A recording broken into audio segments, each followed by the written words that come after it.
Hi, and welcome to The Winning Hand. I'm Howard Reback, and thank you for betting on yourself.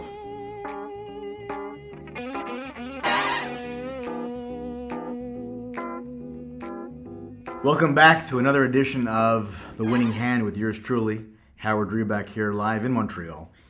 This is a new show that we put together. Now we are in week 17, so this is 4 months ago we began this little ditty on the net, on the air, versus doing a show on the radio and on TV. There are no rules. It's our show.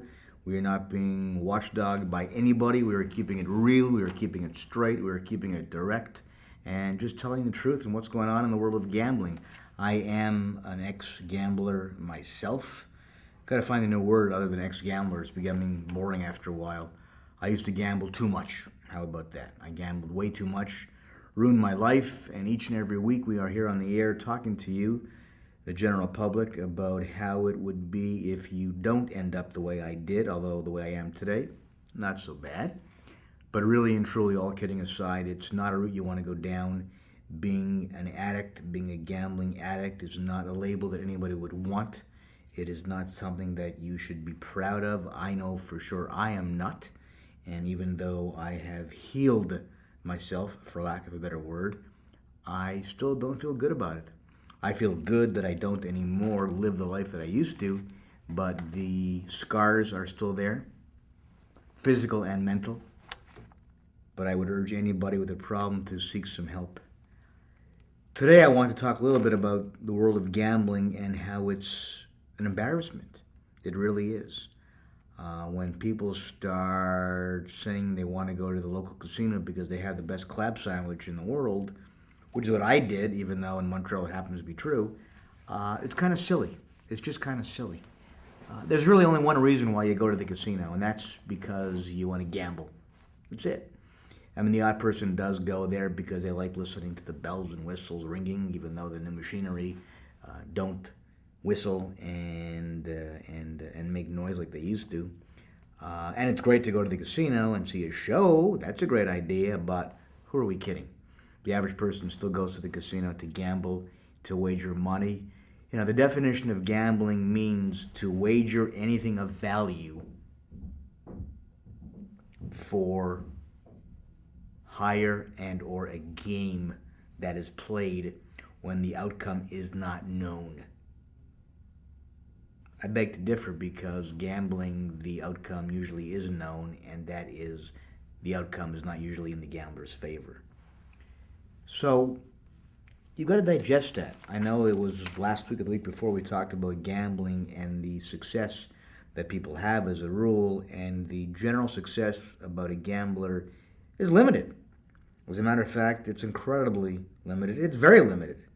And that is why I go on to keep saying that casinos only expand, and only a handful of casinos, if you think about it, in the world have gone bankrupt, have closed down. All the others have expanded. Now, if you take a city like Las Vegas as example, and I'm making up a number because I don't know this number, let's say there are 22 or 25 properties of casinos, and they build 2 more and they don't do well, that doesn't mean the industry isn't doing well. It just means that, 23 or 24 hotels of gambling is enough. You don't need 25. But in general, Vegas isn't going anywhere, and neither is Atlantic City. And of course, the places like Macau, Sound City, Africa, China, Australia. Australia, by the way, for those of you who don't know, call their VLT machines pokies, short for poker machines. And pro capita and pro capital, they have more pokie machines than any other country, or continent in their case, in the world. Gambling in Australia is massive. It totally eclipses any problem that Canada and or the States have. And we talk about the word embarrassment and the word gambling and casinos in the same frame today. And I must tell you that after a while, gambling and all the sadness that comes with it ends up turning into an embarrassment. And the covering up of what has just happened at the casino, the loss of money, the coming home in a depressed mood. I mean, I think it's very seldom that you can go out for a nice dinner with your spouse or your loved one and come home in a bad mood. You can go see a movie which maybe is but you're not going to come home in a bad mood.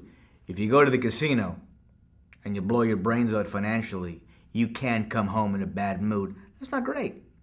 Gambling can be and is very, very often a very embarrassing way to spend an evening or a day with your loved ones, because very often one person in the party might get out of control.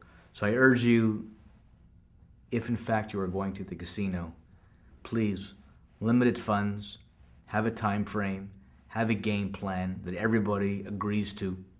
No different than when you go out with your friends and you're going to go drink and you have a designated driver. Same idea. Have a plan before you leave home. Please. I'll see you next week. Thank you for joining us today.